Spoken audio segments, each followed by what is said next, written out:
I'm Hal Bruni from Morgan City, Louisiana. I'm Chris MoonDawg Hall from Louisville, Kentucky.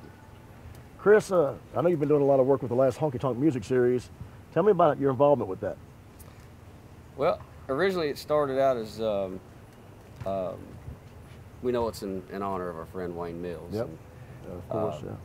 When we first found out about it, Bridget London had called me and she kind of threw some ideas at me and kind of asked what I thought about it. Meanwhile, her and Clay Reynolds and Jill Kinsey were working behind the scenes, and I thought it'd be something great to remember our friend, you know. So they got to working on it, and I think in January is when Bridget called me originally about it, and thought it was a great idea and something to help carry on Wayne's legacy. So that's fantastic. How'd you get started playing music?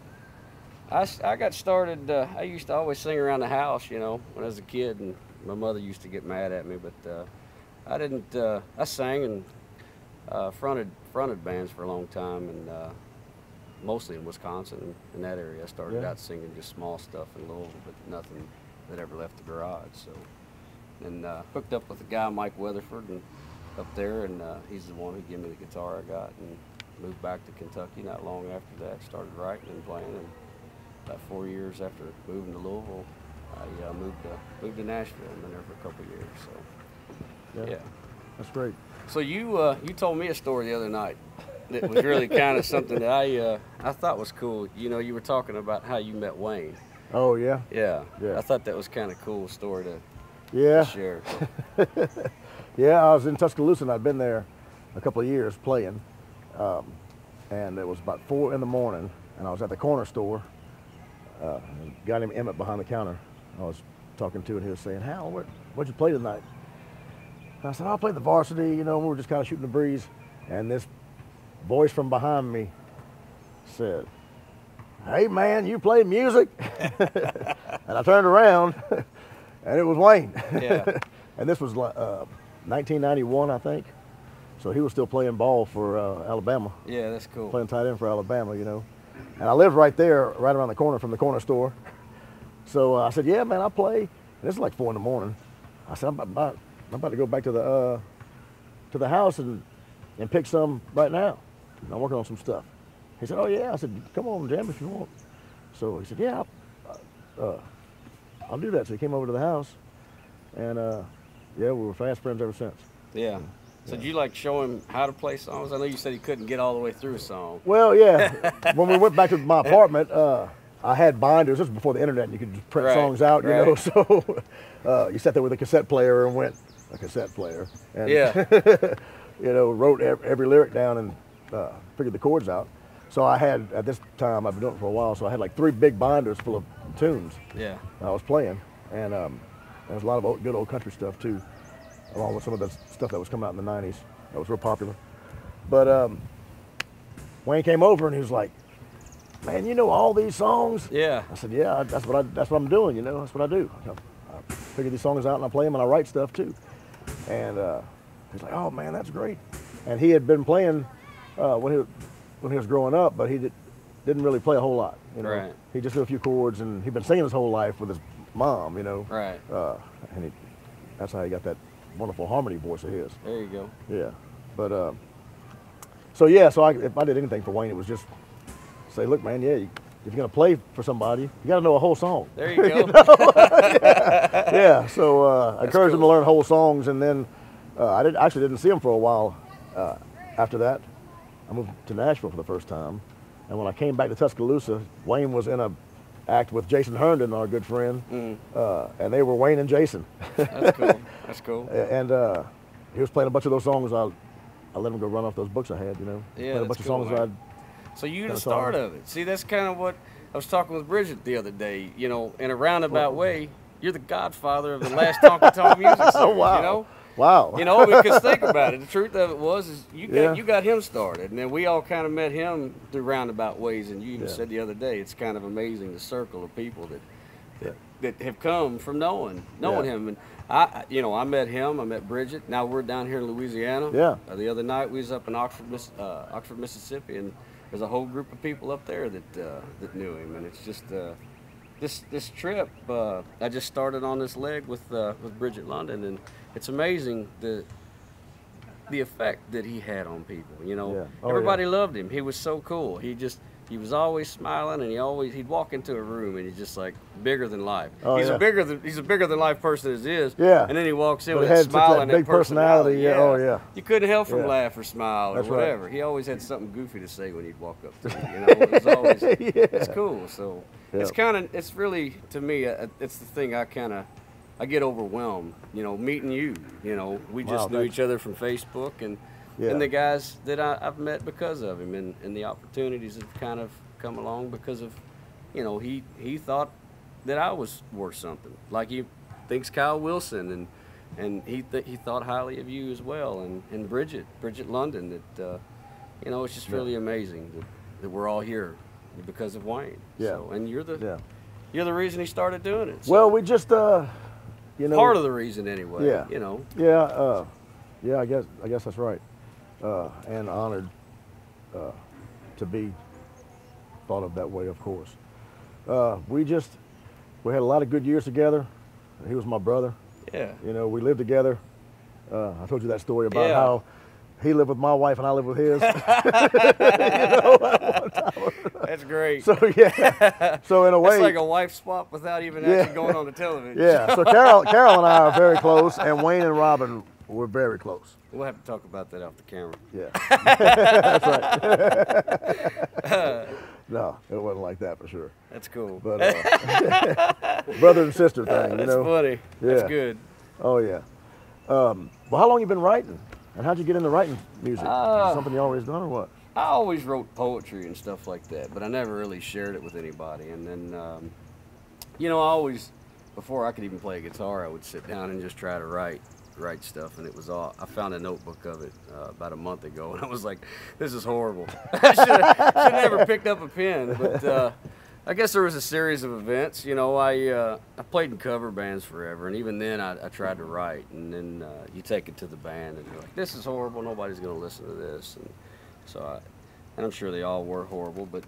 Back in 2008, I lived in Wisconsin and worked in Chicago, and I had a band up there, and we had some success. And Mike Weatherford, I've mentioned his name. Yeah. He's kind of like, to me, you know, he's like Wayne for you. Mike has been my mentor, you know, and he believed in me in times when no one else thought I was worth anything, and invested a lot in me. And then when I left, I was going through a divorce to move back to Kentucky, and he had that Gibson acoustic guitar, and he said, "I bought that to play music with you, you know, because I thought I would have a future in music because of you. So, Wow.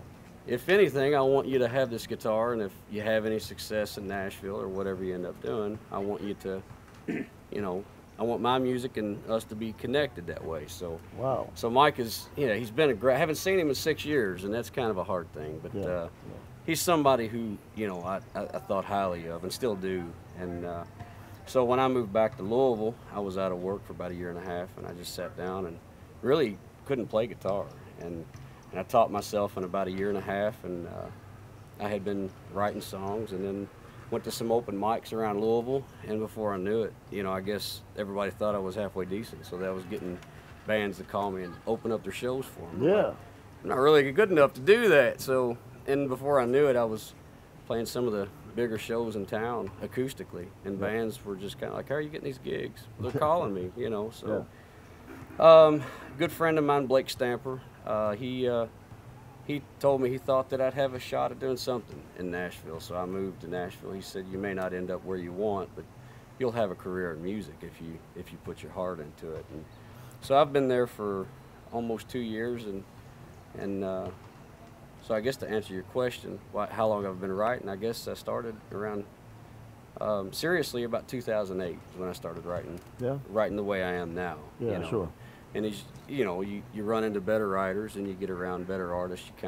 You grow through them. Well, yeah, that's how we all do You it. know, Now, that's yeah. that's key for everybody. Yeah. You know, everybody has. You know, I remember that I had Mr. Al Richard down in this area.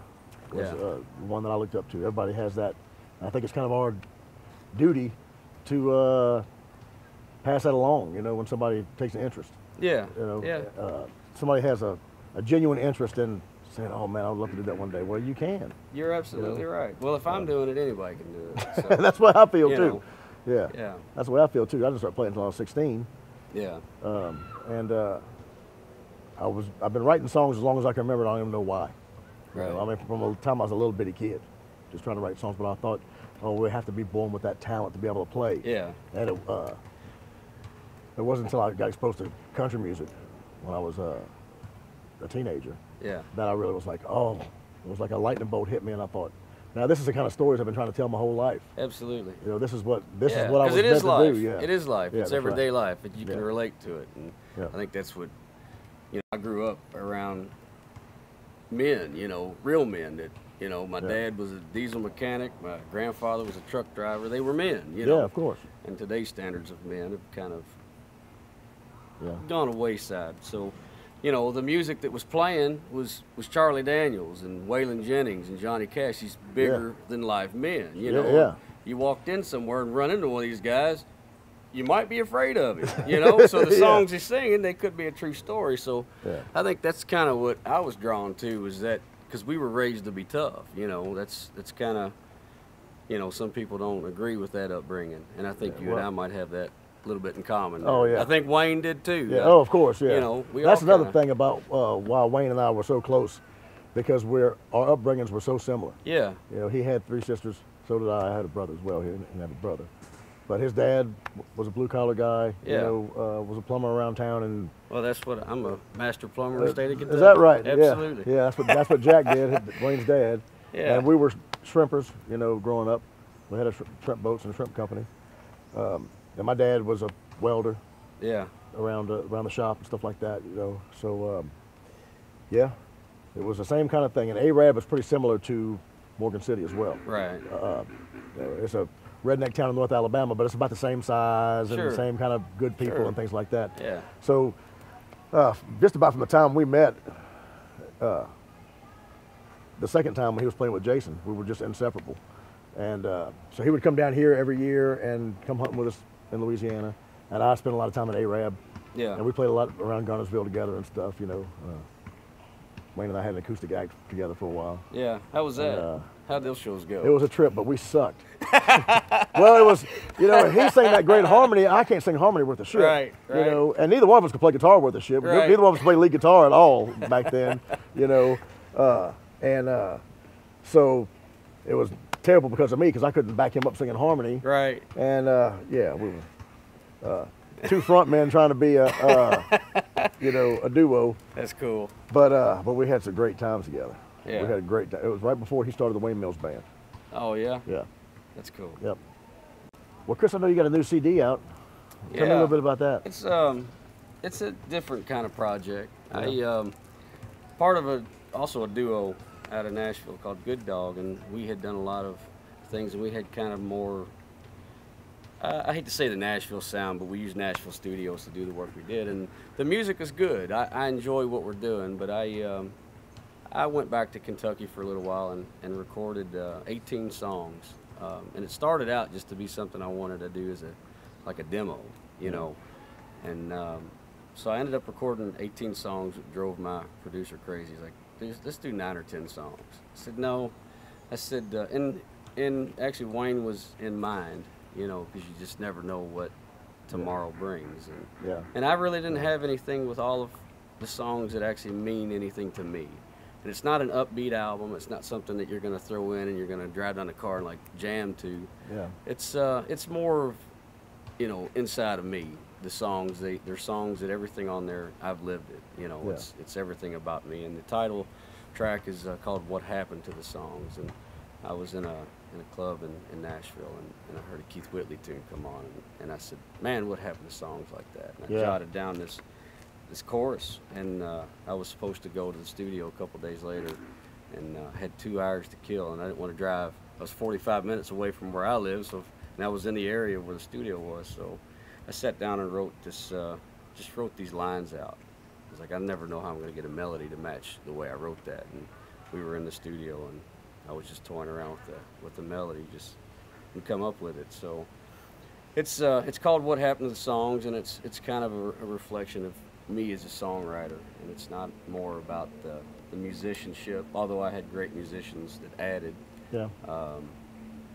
Marty Miller, Chip Bush, and Craig Ligman all did great jobs for me. So I'm proud of it.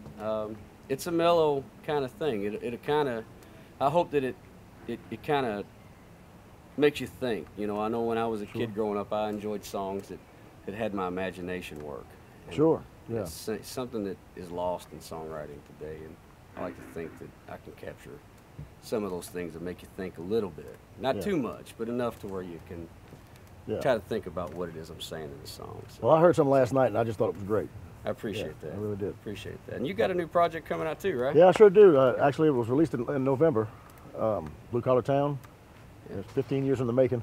It's a long time since I had a CD out. That's a whole 2-hour story in itself. So I won't get into all that. But yeah, it's 10 original tracks that I cut with my friend Pershing Wells, who's a fabulous producer, and he's right here in Houma, Louisiana, at Digital Socolé Studios. And Pershing does a fantastic job.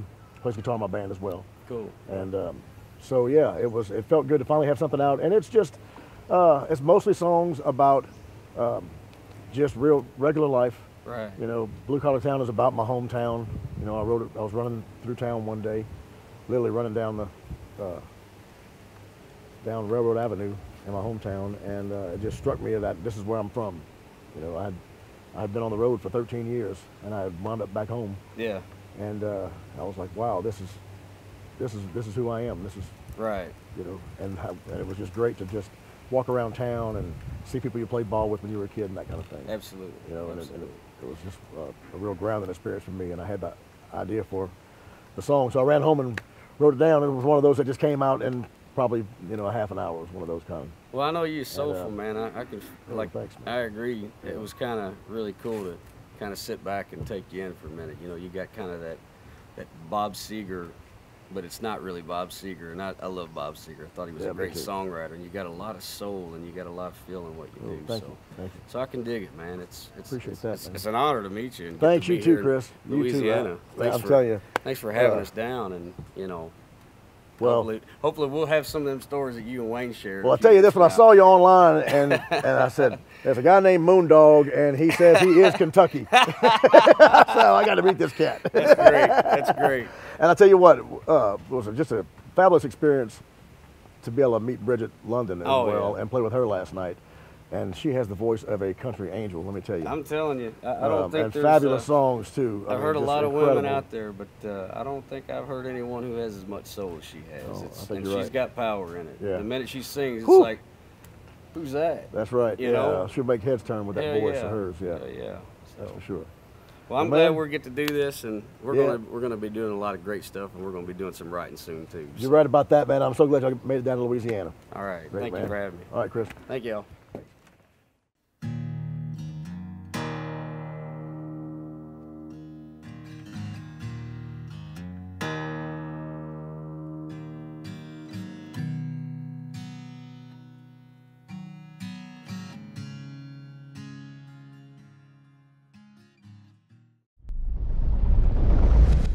Bruni.com.